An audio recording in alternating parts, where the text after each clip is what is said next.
শরীফের অর্থ হযরত নবী কারীম সাল্লাল্লাহু আলাইহি ওয়াসাল্লাম ফরমায়াছেন, তোমার ঈমানকে খাঁটি করো, অল্প আমলই নাজাতের জন্য যথেষ্ট হইবে।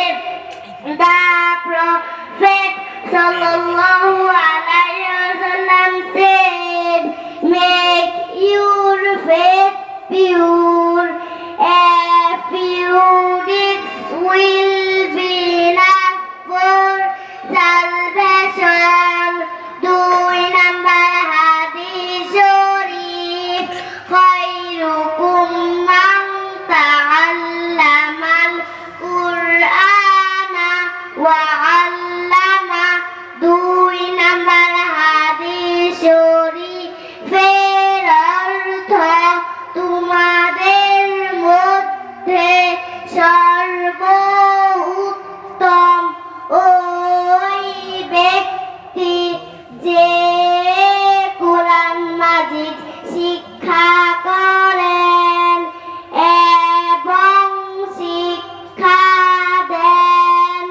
The Prophet sallallahu alaihi wasallam said, the best among you Muslims are those who learn the Quran and teach it.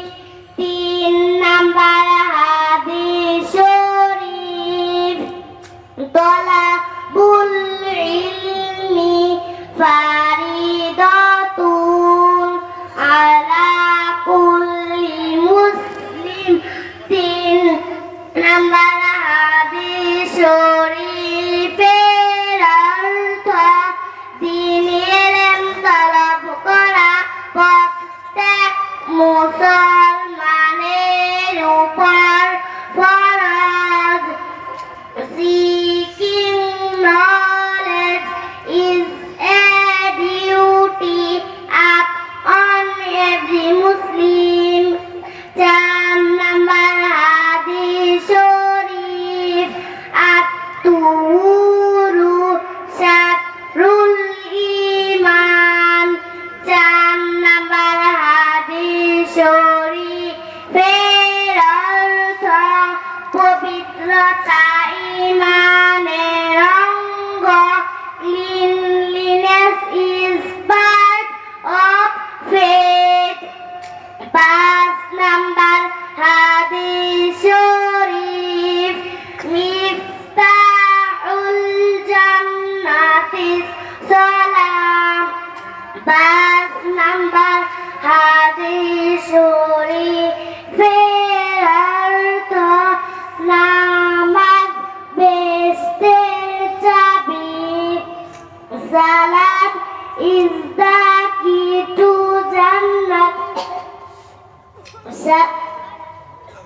Assalamu alaikum wa rahmatullahi